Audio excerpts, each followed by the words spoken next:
माता की कुर्चिया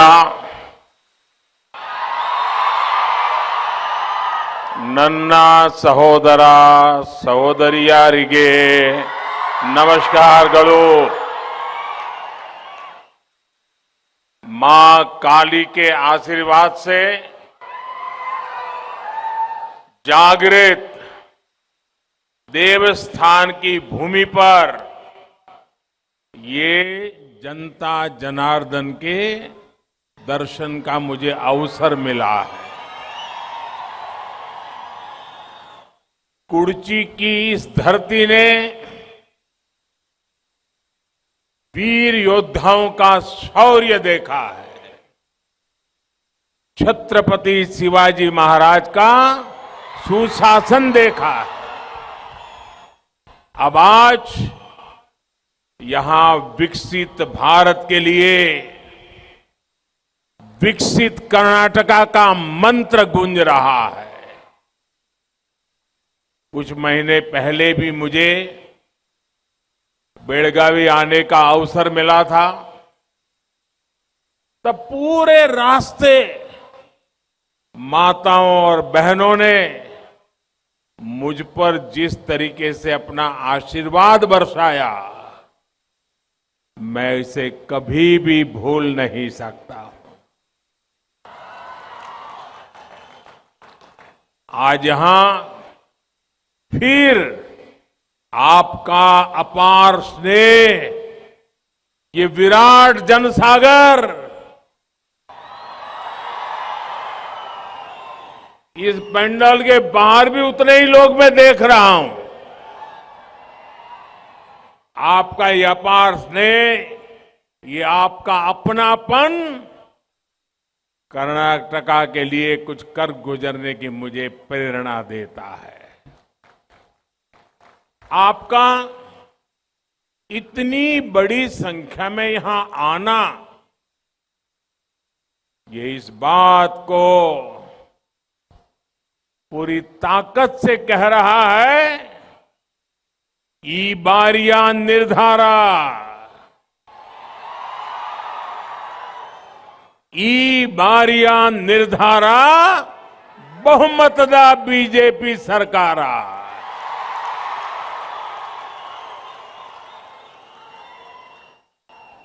साथियों, आजादी की लड़ाई हो या फिर राष्ट्र के विकास का इतिहास, जब भी मातृशक्ति के योगदान की चर्चा आएगी तो बेलगावी का नाम आता ही आता है। वीर योद्धा कित्तूर रानी चेन्नम्मा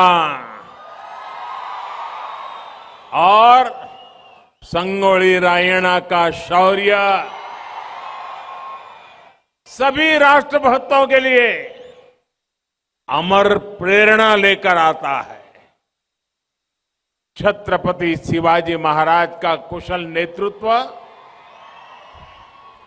हमारी पीढ़ियों को राष्ट्रभक्ति के लिए प्रेरित करता है। इसे मैं सौभाग्य समझता हूं कि बीजेपी सरकार को राजहंसगढ़ किले में शिवाजी महाराज की भव्य प्रतिमा स्थापित करने का अवसर मिला है। भाई और बहनों, आज मैं आपके बीच बीजेपी के एक समर्पित कार्यकर्ता के रूप में आया हूं, आपके साथी के रूप में आया हूं, आपके हम सफर के रूप में आया हूं। आज बीजेपी दुनिया की सबसे बड़ी राजनीतिक पार्टी है, तो इसमें बेलगावी के इस पूरे क्षेत्र का बहुत बड़ा योगदान है। आपने बीजेपी के विचार और विस्तार दोनों को अपने आशीर्वाद से सींचा है। एक छोटे से पौधे को वटवृक्ष बनाने में आप सबने बहुत बड़ा योगदान दिया है। आज मुझे यहां अनेक वरिष्ठ साथियों की याद आना बहुत स्वाभाविक है। उनके अथक परिश्रम से ही भाजपा आज यहां पहुंची है। आज जब डबल इंजन सरकार है, तब भी अनेक वरिष्ठ साथी दिन रात मैदान में डटे हैं। ऐसे हर साथी को, उनके पुरुषार्थ को, भाजपा के लिए उनके समर्पण को, उनकी तपस्या को आदरपूर्वक नमन करता हूं। साथियों, कर्नाटका में ट्रेडिशन भी है और टेक्नोलॉजी भी है। यहां स्टार्टअप और संस्कृति एक साथ सशक्त होती है। यहां भारत की पुरातन और नूतन पहचान एक साथ समृद्ध होती है। ये डबल इंजन से होने वाले विकास का अद्भुत मॉडल है। भाजपा ने हमेशा जन सेवा को राष्ट्र सेवा माना है, जनता को जनार्दन का रूप माना है। आज जब बेलगावी आया हूं तो आपके बीच इसी भाव के साथ आया हूं। 10 मई को आपको कर्नाटका को देश का नंबर 1 राज्य बनाने के लिए वोट करना है। 10 मई को आपको कर्नाटका में डबल इंजन सरकार की वापसी के लिए वोट करना है। और साथियों,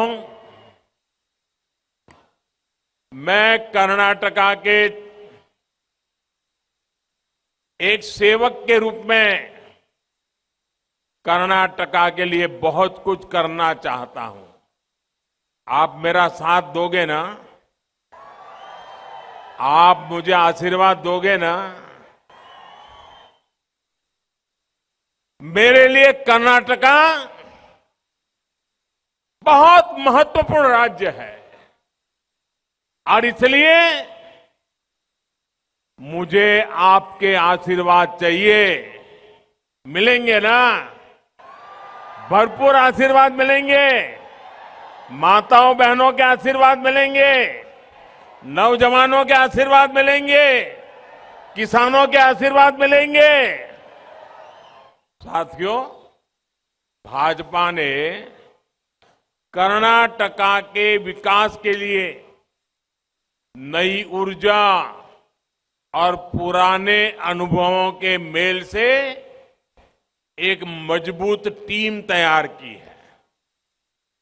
ये टीम आने वाले आजादी के अमृत काल में कर्नाटका के विकास के हमारे रोड मैप पर काम करेगी। अमृत काल के संकल्पों को सशक्त करने के लिए इस टीम को आपके आशीर्वाद चाहिए। आपके आशीर्वाद मिलेंगे ना? भरपूर आशीर्वाद मिलेंगे ना? पहले से ज्यादा आशीर्वाद मिलेंगे ना? ये आपका उत्साह उमंग बता रहा है। ई बारिया निर्धारा बहुमत दा बीजेपी सरकारा। इस संकल्प को हमें मजबूती देनी है।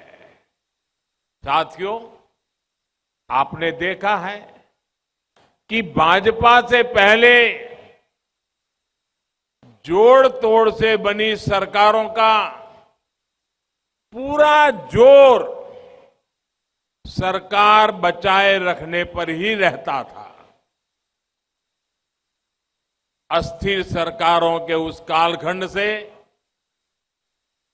कर्नाटका का बहुत नुकसान हुआ है। ये मैं अपने पीड़ा आपको बता रहा हूं जी, मेरा दर्द बता रहा हूं। कर्नाटक जैसा समृद्ध महान परंपरा वाला राज्य राजनीतिक अस्थिरता के कारण, खरीद बेच की राजनीति के कारण यहां के नौजवानों के सपने चूर चूर हो गए और इसलिए कर्नाटका को सबसे पहली जरूरत है वो एक स्थिर राजनीतिक दल, एक मजबूत बहुमत वाली सरकार, पूर्ण बहुमत वाली सरकार। कर्नाटका को विकास की नई ऊंचाइयों पर ले जाने के लिए भाजपा ही एक स्थिर और मजबूत सरकार दे सकती है। साथियों, भगवान बसवेश्वर हमारी आस्था के केंद्र में है।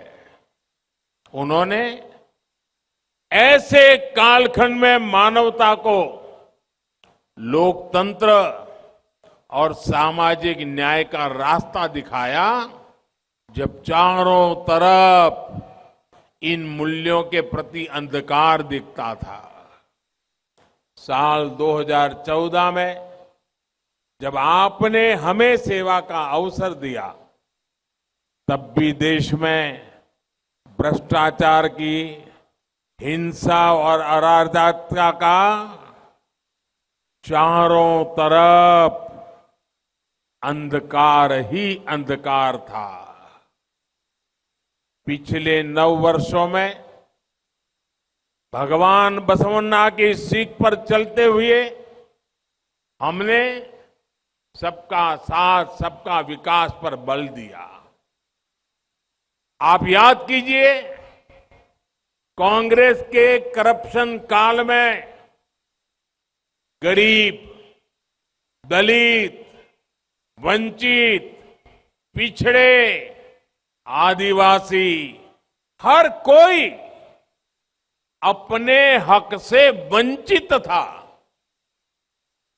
सस्ते राशन की योजना लंबे समय से हमारे देश में थी, लेकिन कांग्रेस के करप्शन काल में लाभार्थी को राशन, गरीब के पेट का राशन, वो भी पूरा नहीं मिलता था। इस अन्याय का सबसे बड़ा भुक्तभोगी हमारे एससी, एसटी, ओबीसी, इन्हीं समाज के हमारे भाई बहन इसके भुक्तभोगी थे। डबल इंजन सरकार ने इस अन्याय को दूर किया। आज कर्नाटका के लाखों परिवारों को पूरा राशन मिल रहा है, मुफ्त राशन मिल रहा है।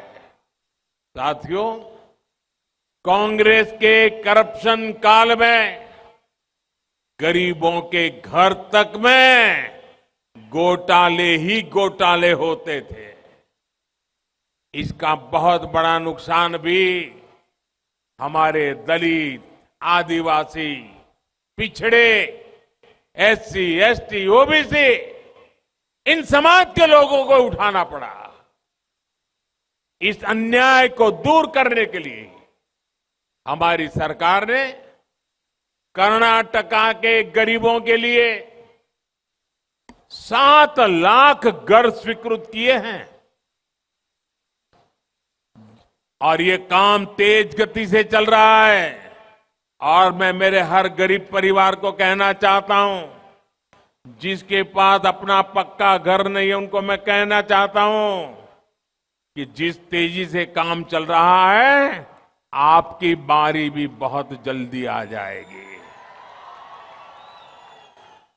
उनको भी पक्का घर मिलेगा। साथियों, हमारे देश में बहुत बड़ी संख्या में बंजारा समुदाय, गुमंतु, अर्ध गुमंतु समुदाय है, लेकिन कांग्रेस ने कभी इस समुदाय की भी सूध नहीं ली। केंद्र में हमारी सरकार बनने के बाद ही इस समुदाय के लिए विशेष कल्याण बोर्ड का गठन किया। यहां कर्नाटका में भी बंजारा, लंबानी समाज के लाखों साथी रहते हैं। हजारों लोग तांडा बस्तियों में रहते हैं। इतने दशकों तक कांग्रेस की सरकारें रही, लेकिन इनकी मदद के लिए कांग्रेस ने ठोस कदम नहीं उठाए। उनका जीवन बदलने के लिए बड़े फैसले, स्थायी कदम डबल इंजन सरकार ने ही उठाए।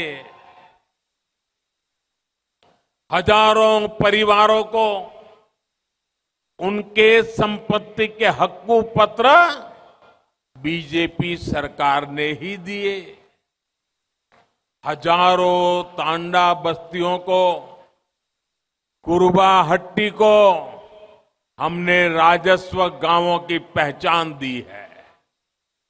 ऐसे कदमों से बिजली, पानी, गैस, घर, ऐसी अनेक सुविधाओं का इन साथियों तक पहुंचना आसान हो पाएगा। साथियों, बीजेपी पूरी ईमानदारी से गरीब के लिए, बंजारा समुदाय के लिए, दलितों, पिछड़ों के लिए पूरी समर्पण भाव के साथ काम कर रही है। और मैं देख रहा हूं, मेरी बंजारा समाज की माताएं, बहनें हमें आशीर्वाद देने के लिए बहुत बड़ी तादाद में आज आई हैं। मैं आपको प्रणाम करता हूं। और भाइयों बहनों, हम तो इस समाज के हर वर्ग के लिए इतना काम कर रहे हैं, दिन रात काम कर रहे हैं, समर्पण भाव से कर रहे हैं, लेकिन ये कांग्रेस क्या कर रही है? कांग्रेस कभी नहीं चाहती कि आपका उत्थान हो, आपका विकास हो। इसलिए कांग्रेस एक ही काम कर रही है, मोदी को गालियां दो। आए दिन मोदी को गालियां देना, बस यही काम। जो भी गरीबों, दलितों, पिछड़ों के लिए काम करता है, कांग्रेस उससे ऐसी ही नफरत करती है। यहां बेलगावी में ही बाबा साहब आंबेडकर ने बताया था कि कांग्रेस उन्हें कैसी कैसी गाली दे रही है। बेलगावी में कहा था बाबा साहब ने खुद ने, कांग्रेस ने बाबा साहब को क्या नहीं कहा था, आप सुनकर के हैरान हो जाओगे। ये कांग्रेस तब से ऐसी है। क्या कहा था कांग्रेस ने बाबा साहब को? देशद्रोही कहा। कांग्रेस ने बाबा साहब को असुर कहा। कांग्रेस ने बाबा साहब को कठपुतली कहा। डिक्शनरी में जितनी गालियां थी, सारी बाबा साहब पर उन्होंने बरसा दी। भाइयों, कांग्रेस तब भी वैसी थी, कांग्रेस आज भी वैसी है। साथियों, जगत गुरु बसवेश्वरा ने जाति और पंथ के नाम पर होने वाले भेदभाव का विरोध किया था। भक्त कनकदास ने सामाजिक सद्भाव का संदेश दिया और जाति के नाम पर आपस में ना लड़ने की सीख दी। महाकवि कुवेंपु ने कर्नाटका के नाड़ गीते की रचना की। इसमें उन्होंने कर्नाटका को सर्व जनांगदा शांतिया तोटा, यानी समाज के सभी वर्गों का सुंदर बगीचा बताया था। समाज के अलग अलग वर्गों से आने वाली सभी महान हस्तियों ने समानता और एक दूसरे को सम्मान देने की ही सीख दी है। लेकिन साथियों, ये बहुत दुखद है कि इतने महान लोगों की धरती पर कांग्रेस के कुछ नेता दूसरों को गाली देने का ही काम करते रहते हैं। कर्नाटका की परंपरा में विश्वास रखने वाले लोग बसवेश्वरा, कनकदास, कुवेंपु और उनके जैसे महान लोगों के अनुयायी ऐसे लोगों को कभी माफ नहीं करेंगे। भाइयों बहनों, क्या आप कांग्रेस को माफ करोगे? क्या कांग्रेस को माफ करोगे? ये गाली गलौज करने वालों को माफ करोगे? समाज को नीचा दिखाने वालों को माफ करोगे? समाज के अंदर बंटवारा करने वालों को माफ करोगे? ये भ्रष्टाचार का खेल करने वालों को माफ करोगे? भाइयों और बहनों, जब जीवन की मूल सुविधाएं पहुंचती है तो सबको न्याय मिलता है। ये बसवन्ना ही थे जिन्होंने महिलाओं को सामाजिक, आर्थिक और आध्यात्मिक विषयों में अधिक भागीदारी के लिए प्रोत्साहन दिया। लेकिन आजादी के बाद कांग्रेस के लंबे शासनकाल ने भारत में माताओं बहनों का जीवन बदतर कर दिया। स्कूल कॉलेज के अभाव में हमारी बेटियां शिक्षा से दूर थी। संपत्ति का अधिकार सबको था, लेकिन सबसे अधिक वंचित हमारी माताएं बहनें थी। टॉयलेट के अभाव में भी सबसे ज्यादा परेशानी हमारी माताओं बहनों को होती थी। बिना गैस कनेक्शन के धुएं में जिंदगी बिताने के लिए भी हमारी माताएं बहनें ही मजबूर थी। साथियों, जिस दल का आधार और विचार सिर्फ और सिर्फ परिवारवाद हो, जो सिर्फ करप्ट इकोसिस्टम पर निर्भर हो, वो जमीन से जुड़कर काम नहीं कर सकता। आज जब आपने माताओं बहनों की सेवा के लिए समर्पित भाजपा सरकार बनाई है, डबल इंजन की सरकार बनाई है, तो इसका प्रभाव हर तरफ नजर आ रहा है। हमारी सरकार ने जो 4.25 करोड़ घर बनाकर दिए हैं, उसमें से 3 करोड़ से अधिक घर माताओं बहनों के नाम पर रजिस्टर है। और आप जानते हैं आजकल जो सरकार घर बनाती है, इसकी कीमत कई लाख रुपए है। कभी अभाव में जीने वाली लाखों बहनें आज पीएम आवास योजना की मालिक बनी है, घर की मालिक बनी है। और घर की कीमत जब लाखों में है तो मेरे लिए गर्व की बात है कि आज ऐसी करोड़ों माताएं लखपति दीदी बन गई है, लखपति दीदी। आयुष्मान भारत के तहत 5 लाख रुपया तक के मुफ्त इलाज की सुविधा का लाभ भी बड़ी संख्या में हमारी बहनों को मिला है। हर घर जल योजना हो, उज्ज्वला गैस कनेक्शन हो, घर घर टॉयलेट हो, इन अभियानों से बहनों को सुविधा भी मिली है, सम्मान भी मिला है। और हमारे यहां उत्तर प्रदेश में तो, मेरे काशी में तो, जिसको जहां टॉयलेट बने हैं ना, वहां माताओं बहनों ने बोर्ड लगाया है, इसका नाम अब रखा दिया है इज्जत घर। देखिए क्या भावना है।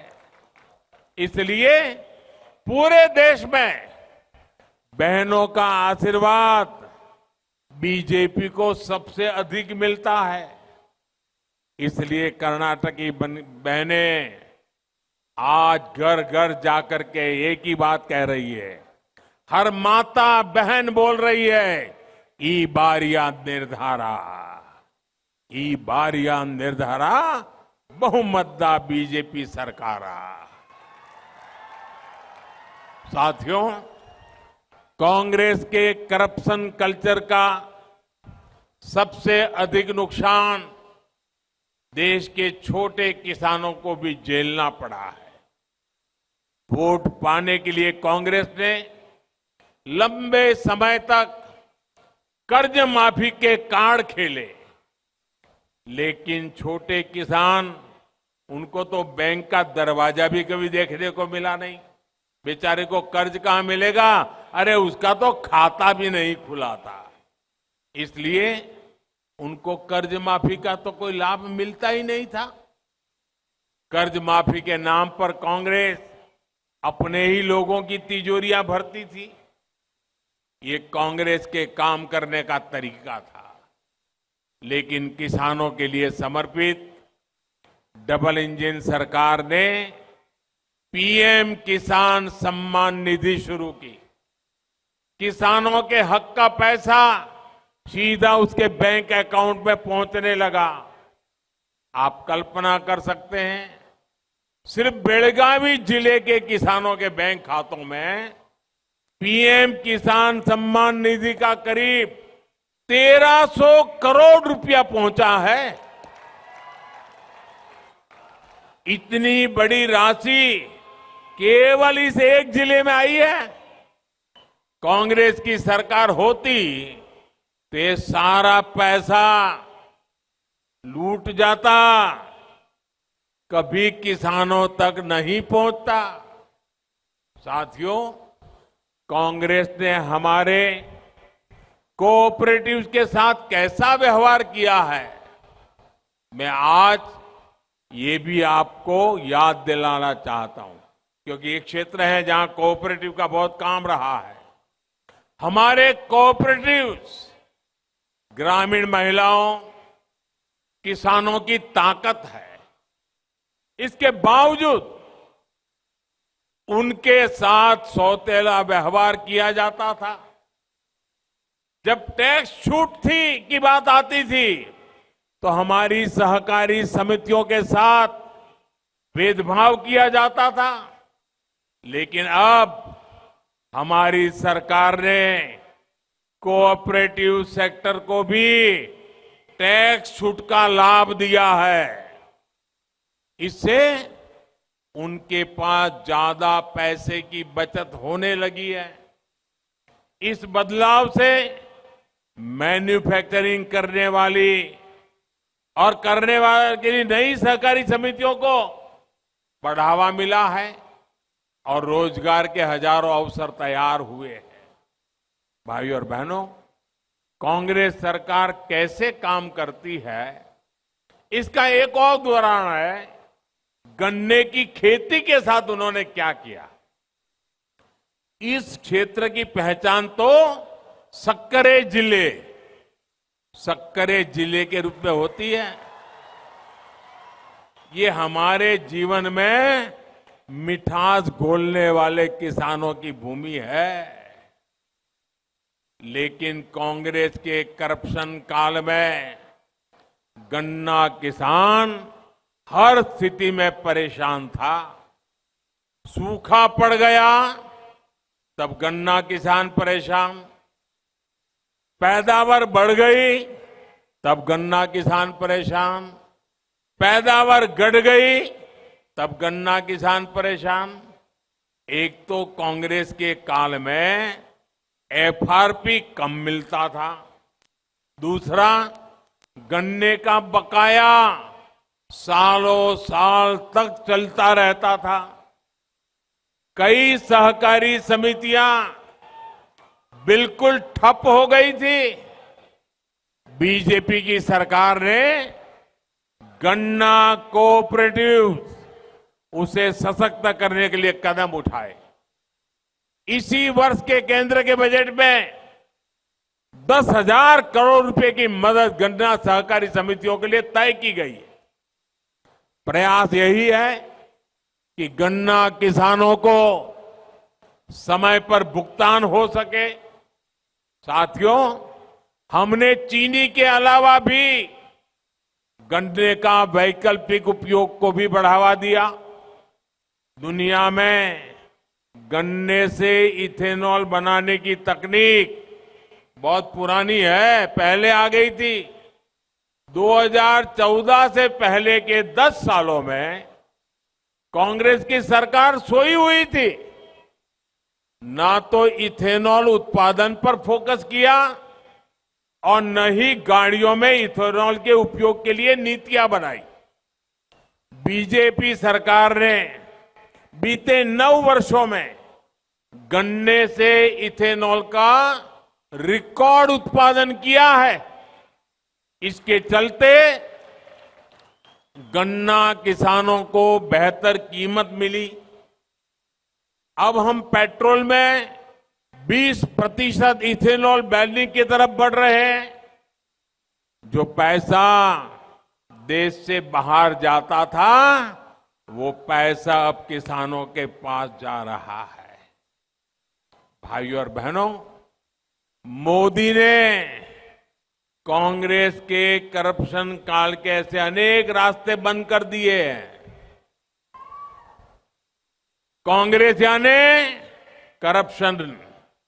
करप्शन का काल उनके खाते में जमा है। करप्शन का काल हमारे खाते में जमा है अमृत काल। इसलिए कांग्रेस परेशान है। जहां जहां से उनको मलाई मिलती थी, मोदी ने वहां ताले लगाए हैं। और इसलिए ये दिन रात माला जपते हैं। माला, दिन रात क्या कहते हैं? मोदी तेरी कब्र खुदेगी, मोदी तेरी कब्र खुदेगी। ये कांग्रेस वाले मोदी की कब्र खोदने में लगे हैं और देशवासी कमल खिलाने में लगे हैं। और मैं देख रहा हूं भाइयों, आज मेरा ये तीसरा कार्यक्रम है। इस चुनाव में मेरा पहला दिन है, लेकिन इन तीनों कार्यक्रमों को देख करके मैं कह सकता हूं कि कर्नाटका की जनता ने पक्का कर लिया है। कर्नाटक की जनता पहले से अधिक ताकत से एक भाजपा की मजबूत और स्थिर सरकार बनाने का फैसला कर चुकी है। और तभी कर्नाटक के हर कोने से आवाज आ रही है। गांव हो या शहर हो, गली हो या मोहल्ला हो, एक ही आवाज आ रही है, ई बारिया निर्धारा, ई बारिया निर्धारा, बहुमत बीजेपी सरकारा। ये नाद चप्पे चप्पे में सुनाई दे रहा है। कमल ही कर्नाटका की समृद्धि का प्रतीक है। बीजेपी के पास ही विकास का रोड मैप है। 10 मई तक हमें रुकना नहीं है, थकना नहीं है, हमें हर घर जाना है। जाएंगे ना? घर घर जाएंगे, पोलिंग बूथ में हर मतदाताओं को मिलेंगे, भाजपा की बात बताओगे, कर्नाटका सरकार की जनता की भलाई के कामों की बात बताओगे। अच्छा, मेरा एक काम करोगे क्या? मेरा एक काम करोगे आप लोग? जरा हाथ ऊपर करके बोलो तो पता चलेगा। मेरा एक काम करोगे? करोगे? प्रॉमिस? पक्का करोगे? सबको ही करोगे? लेकिन ये मेरा निजी काम है, करना पड़ेगा। करोगे? करोगे? देखिए, ये मेरा निजी काम है, मेरे दिल से जुड़ा हुआ काम है, मेरी भावनाओं से जुड़ा हुआ काम है। मेरे कर्नाटका के भाई बहन मुझे बताइए, करोगे ना? घर घर जाओगे? मेरा एक काम करोगे? देखिए, 10 मई के पहले हर मतदाता के पास जाना है और जाकर के उनको कहना है कि कुर्ची में दिल्ली से आपके सेवक मोदी जी आए थे और मोदी जी ने आपको नमस्कार भेजा है। ये मेरा संदेश पहुंचाओगे? मेरा नमस्कार पहुंचाओगे घर घर? पक्का पहुंचाओगे? जब आप मेरा नमस्कार पहुंचाओगे, हर परिवार से मुझे आशीर्वाद मिलेगा, तो मुझे काम करने की नई ताकत मिलेगी। और इसलिए भाइयों बहनों, आपके लिए मैं बहुत आभार व्यक्त करता हूं। मेरे साथ बोलिए, भारत माता की, भारत माता की, भारत माता की। बहुत बहुत धन्यवाद।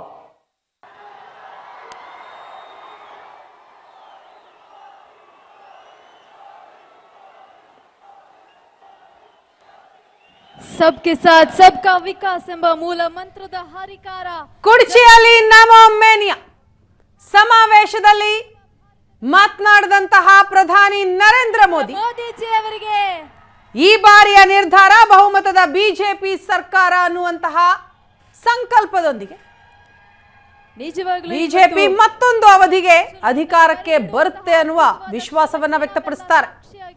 ಕಾಂಗ್ರೆಸ್ ವಿರುದ್ಧ ವಾಗ್ದಾಳಿಯನ್ನ ಸಹ ಮಾಡಿದ್ರು ಪ್ರಧಾನಿ ನರೇಂದ್ರ ಮೋದಿ. ಬಿಜೆಪಿಯ ಭರವಸೆ ಅನ್ನೋದನ್ನ ಕಾಂಗ್ರೆಸ್ನ ಆಸೆ ಈಡೇರಲ್ಲ, ಈ ಬಾರಿ ಬಿಜೆಪಿ ಸರ್ಕಾರವೇ ಬರುತ್ತೆ. ಕಾಂಗ್ರೆಸ್ ಖಾತೆಯಲ್ಲಿ ಭ್ರಷ್ಟಾಚಾರ, ಬಿಜೆಪಿಯ ಖಾತೆಯಲ್ಲಿ ಅಮೃತ ಕಾಲ ಅಂತ ಮೋದಿ ಹೇಳಿದ್ದಾರೆ.